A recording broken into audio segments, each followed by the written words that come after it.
اعوذ باللہ من الشیطان اللعین الرجیم بسم اللہ الرحمن الرحیم الحمد للہ الذی جعل کمال دینہ و تمام نعمتہ بولایۃ علی بن ابی طالب علیہ السلام والصلاۃ والسلام علی سید الانبیاء المرسلین وآلہ الطیبین الطاہرین المعصومین اما بعد فقد قال اللہ تبارک و تعالی فی محکم قرآن المجید بسم اللہ الرحمن الرحیم یسألونک ماذا ينفقون قل ما انفقتم من خیر فللوالدین والاقربین والیتامى والمساکین وابن السبیل وما تفعلوا من خیر فإن اللہ به علیم۔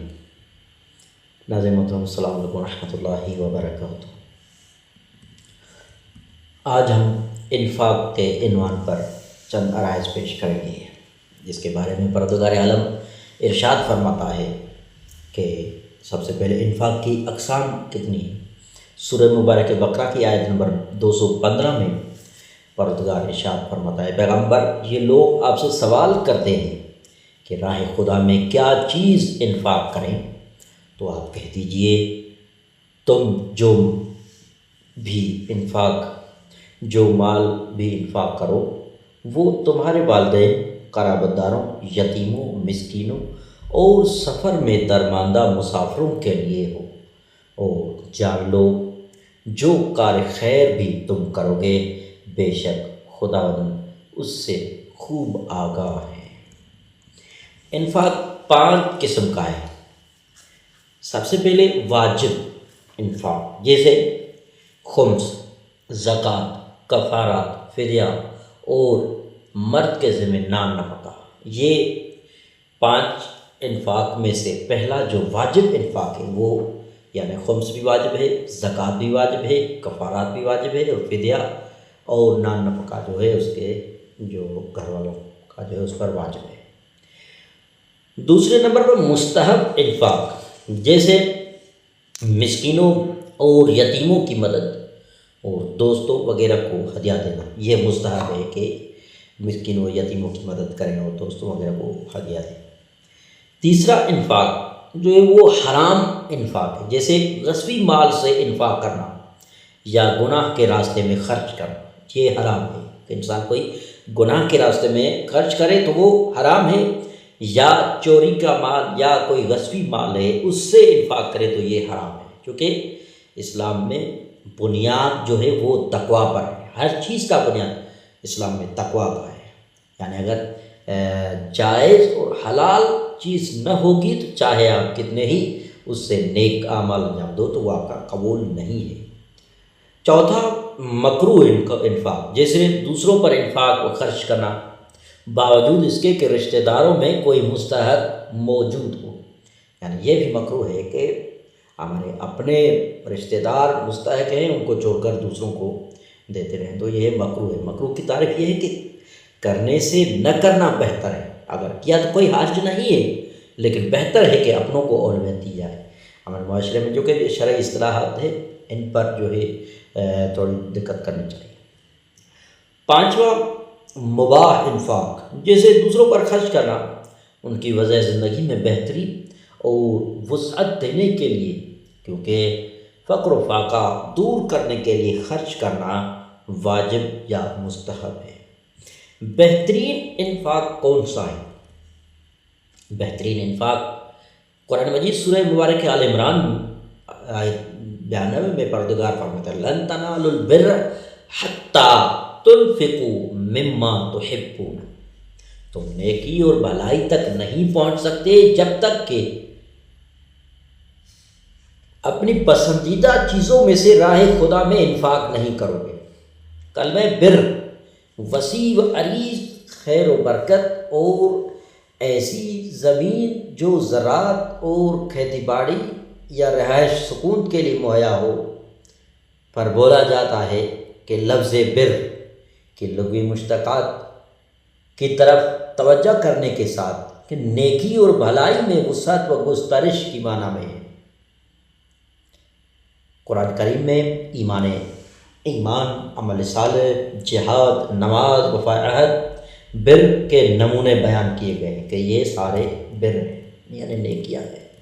سب کو وصیت سفارش کی گئی ہے کہ بر کے انجام دہی میں ایک دوسرے کی مدد کرے، وَتَعَاوَنُوا عَلَى الْبِرِّ وَالتَّقْوَىٰ۔ یہ کہا گیا ہے ایک دوسرے کے معاشرے میں اگر کوئی نیکی کا کام کر رہا ہے تو اس کے ساتھ ہم تعاون کریں، لیکن اس کے برعکس کوئی برائی کا کام کر رہا ہے تو اس کے ساتھ تعاون نہ کریں۔ یعنی اگر کوئی مسجد بنوا رہا ہے تو آپ اس کے ساتھ تعاون کرو، کوئی مدرسہ، کوئی مبرگہ، کوئی نیکی کا کام کر رہا ہے تو اس کے ساتھ تعاون کرو، لیکن اس کے برعکس اگر آپ کوئی برائی کا کام کر رہا ہے تو اس کے ساتھ جو ہے تعاون نہیں کرنا۔ کوئی کہے کہ نعوذ باللہ میں شراب خانہ بنوا رہا ہوں، میں جوا کا اڈا بنوا رہا ہوں، تو اس کے ساتھ تعاون نہیں کرنا چاہیے۔ یہ کلی طور پر خدا نے قانون دے دیا ہے کہ نیکی جو بھی کرے اس کے ساتھ تعاون کرو، برائی جو بھی کرے تو اس کے ساتھ تعاون نہ کرو۔ اور اس کو ہر کر گران بہا تک پہنچنے کا راستہ مذکورہ بالا آیت میں بیان ہوا ہے۔ انفاق مومنین کے کچھ نمونے۔ ابو طلحہ انصاری مدینے میں کھجور کے سب سے زیادہ درختوں کا مالک تھا اور بہت زیادہ پردرآمد، خوبصورت اور عمدہ باغ رکھتا تھا۔ یہ باغ جو مسجد نبوی کے بالکل سامنے ہی واقع تھا، اس میں بہت ہی خوشگوار اور خوش ذائقہ پانی کا ایک چشمہ تھا۔ پیغمبر اکرم صلی اللہ علیہ وسلم کبھی کبھار اس باغ میں تشریف لے جاتے تھے اور اس چشمے سے پانی نوش فرماتے تھے۔ جب آیت کریمہ لن تنالوا البر حتی تنفقوا نازل ہوئی تو ابو طلحہ پیغمبر کی خدمت میں حاضر ہوا اور عرض کیا، میرے نزدیک محبوب اور پسندیدہ ترین چیز یہ باغ ہے، میں چاہتا ہوں کہ اسے راہ خدا میں انفاق کر دوں۔ پیغمبر اکرم نے فرمایا، یہ بہت عمدہ تجارت ہے، تمہیں آفرین ہے، لیکن میرا مشورہ یہ ہے کہ تم اس باغ کو اپنے فقیر و نادار قرابت داروں اور رشتہ داروں کو دے دو۔ اس نے قبول کر لیا اور باغ کو اپنے قرابت داروں کے درمیان تقسیم کر دیا۔ دوسرا قسم کہ جب حضرت سیدہ فاطمہ زہرا سلام اللہ علیہا کو شادی کی رات ان کے شوہر نامدار کے گھر لے جانے کی تیاری ہو رہی تھی، ایک فقیر نے آپ سے لباس کا سوال کیا۔ آپ نے آیت لن تنالوا البر کو یاد کر کے اپنا شادی کا لباس تبدیل کیا اور وہ لباس فقیر کو انفاق کر دیا۔ تیسرا مورد جو نیکی کا ہے وہ اپنی پسندیدہ چیز دینے کے بارے میں ہے۔ کچھ مہمان حضرت ابو ذر کے یہاں تشریف لائے۔ ابو ذر نے ان سے کہا، کیونکہ میں کچھ مصروف ہوں اس لیے آپ خود ہی میرے اونٹوں میں سے ایک اونٹ نہر کر کے کھانا تیار کر۔ انہوں نے ایک کمزور سا اونٹ انتخاب کیا۔ ابو ذر یہ دیکھ کر ناراحت ہوئے اور پوچھا، کیوں آپ لوگوں نے موٹا تازہ فربا اونٹ نہیں چنا؟ انہوں نے کہا کہ ہم نے وہ تمہاری آئندہ کی ضرورت کے لیے چھوڑ دیا ہے۔ حضرت ابو ذر نے فرمایا، میری ضرورت کا دن میری قبر کا دن ہے، کہ قبر میں ایسا اچھا کام دنیا میں کریں گے تو قبر میں وہی کام آئے گا۔ فقیر کا ہاتھ دست خدا ہے، یعنی خدا، فقیر کا ہاتھ جو ہے خدا کا ہاتھ۔ حضرت امام جعفر صادق علیہ السلام فرماتے ہیں، صدقہ اس سے پہلے کہ فقیر کے ہاتھ میں جائے خداوند متعال کے دست مبارک میں جاتا ہے۔ پھر آپ نے سورہ توبہ کی آیت نمبر 104 تلاوت کی، أَلَمْ يَعْلَمُوا أَنَّ اللَّهَ هُوَ يَقْبَلُ التَّوْبَةَ عَنْ عِبَادِهِ وَيَأْخُذُ الصَّدَقَاتِ کی تلاوت فرمائی۔ بس اس بنا پر صدقات کا وصول کرنے والا خداوند ہے۔ ہم جوش و جذبے اور پوری دلچسپی کے ساتھ ضرورت مندوں پر انفاق کریں، عطا کریں اور بہترین جنس کو بہترین انداز سے عنایت کریں۔ جب راہ خدا میں مال کا انفاق کرنا 700 برابر یا اس سے زیادہ حد تک رشد اور تقا کی قابلیت رکھتا ہے تو راہ خدا میں خون اور جان کا نچھاور کرنا کس طرح ہوگا؟ شہادت جان کا انفاق ہے۔ قرآن سورہ مبارک آل عمران آیت نمبر 29 میں پروردگار فرماتا ہے وَلَا تَحْسَبَنَّ الَّذِينَ قُتِلُوا فِي سَبِيلِ اللَّهِ أَمْوَاتًا بَلْ أَحْيَاءٌ عِندَ رَبِّهِمْ يُرْزَقُونَ، اور جو لوگ راہ خدا میں قتل کر دیے گئے ہرگز انہیں مردہ خیال نہ کرو، بلکہ وہ زندہ ہیں اور اپنے پروردگار کے پاس رزق پا رہے ہیں۔ ہم اسی مبنا کے ساتھ مبنا کے مطابق شہیدوں کو زندہ سمجھتے ہیں۔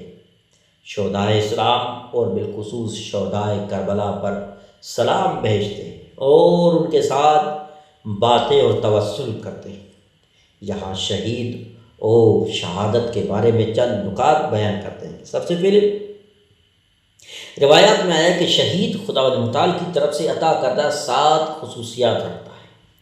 اس کے خون کا پہلا قطرہ زمین پر گرتے ہی اس کے گناہوں کی بخشش کا سبب بن جاتا ہے، اپنا سر حور العین کی آغوش میں رکھتا ہے، بہشتی خلعتوں سے آراستہ ہو جاتا ہے، بہترین اور خوشبو ترین عطر سے معطر کیا جاتا ہے، اپنے مقام کو بہشت میں مشاہدہ کرتا ہے۔ اسے اجازت دی جائے گی کہ ساری بہشت میں سیر و گردش کرے، پردے اور حجاب پر برطرف ہو جائیں گے اور وہ جمال خداوند کا نظارہ کرے گا۔ روایات میں آیا کہ ہر نیکی سے بڑھ کر بڑی نیکی ہے، مگر شہادت کی جب کوئی شخص شہید ہو جاتا ہے تو اس سے بڑھ کر کسی اور نیکی و بھلائی کا تصور بھی نہیں کیا جا سکتا۔ روز قیامت شہید شفاعت کے مقام پر فائز ہوگا۔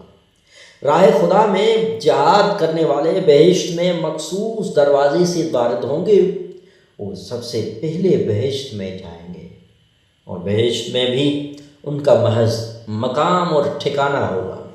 حضرت علی علیہ السلام 10 منفرد فضائل مناقب رکھنے کے باوجود فقط جب ضربت کھا کر شہادت کی منزلت پر فائز ہوئے تو فرمایا فزت ورب الکعبہ، وہ پہلے فرد تھے جو ایمان لائے، شب ہجرت پیغمبر کے بستر پر سوئے، آن حضرت کے بھائی بنے، فقط آپ کے گھر کا دروازہ مسجد نبوی میں کھلا رہا، ائمہ معصومین علیہ السلام کے پدر بزرگوار اور حضرت زہرا سلام اللہ علیہا کے شوہر نامدار تھے، بت شکن تھے، جنگ خندق میں آپ کی ایک ضربت ثقلین کی عبادت سے افضل قرار پائی، لیکن مذکورہ موارد میں سے کسی بھی مورد میں آپ نے نہیں فرمایا فزت کہ میں کامیاب ہو گیا، بلکہ جب شہید ہو گئے تو اس وقت مولا نے کہا کہ رب کعبہ کی قسم علی کامیاب ہو۔ حضرت علی علیہ السلام فرماتے تھے کہ خدا کی قسم جس کے قبضے قدرت میں ابو طالب کے بیٹے کی جان ہے، میرے لیے راہ خدا میں تلوار کے 1000 زخم اور وار برداشت کرنا بستر پر موت سے زیادہ آسان ہے۔ سورۃ تغابن آیت نمبر 3 میں بہترین کام کے بارے میں کہا گیا ہے کہ بہترین کام کون سا ہے۔ قرآن کہتا ہے خلق السماوات والارض بالحق وصورکم فاحسن صورہ الیہ المصیر، اسی نے آسمانوں اور زمین کو برحق پیدا کیا اور ماؤں کے رحم میں تمہاری صورت بنائی، اور کیا خوبصورت صورت بنائی۔ سب کی بازگشت اسی کی طرف، خداوند متعال کے تمام کام بہترین ہے، جیسے اس کی خلقت و آفرینش بہترین ہے۔ فتبارک اللہ احسن الخالقین، اسی کی نازل کردہ کتاب قرآن کریم بہترین ہے۔ اللہ نزل احسن الحدیث، اس کی بیان کردہ داستانیں بہترین ہیں۔ احسن القصص، اس کے تمام نام بہترین ہے۔ وللہ الاسماء الحسنی، اس کا اجر و ثواب بہترین ہے۔ فلہ جزاء الحسنی، اس کے وعدے بہترین وعدے ہیں۔ وعد اللہ الحسنی، اس کا حکم بہترین حکم ہے، وَمَنْ أَحْسَنُ مِنَ اللَّهِ حُکم۔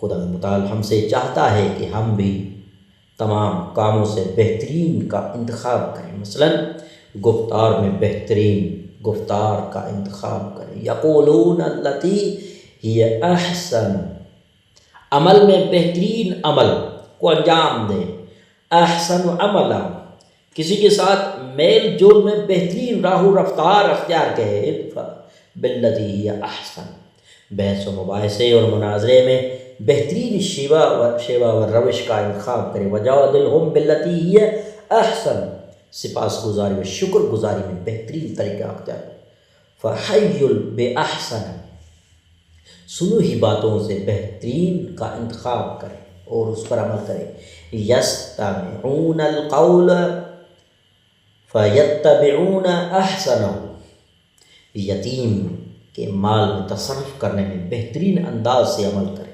ولا تقربوا مال الیتیم الا بالتی ہی احسن، ہدف و مقصد تک پہنچنے میں بہترین نیت کے ساتھ، کہ جو اخلاص اور قرب اور قصد قربت اپنے عمل کو الہی رنگ و بو دے، ومن احسن من اللہ صبغۃ، پروردگار سے دعا ہے خدا متعال ہم سب کو نیک اعمال انجام دینے کی توفیق عنایت فرمائے، برائی سے محفوظ رکھے۔ والسلام علیکم ورحمۃ اللہ وبرکاتہ۔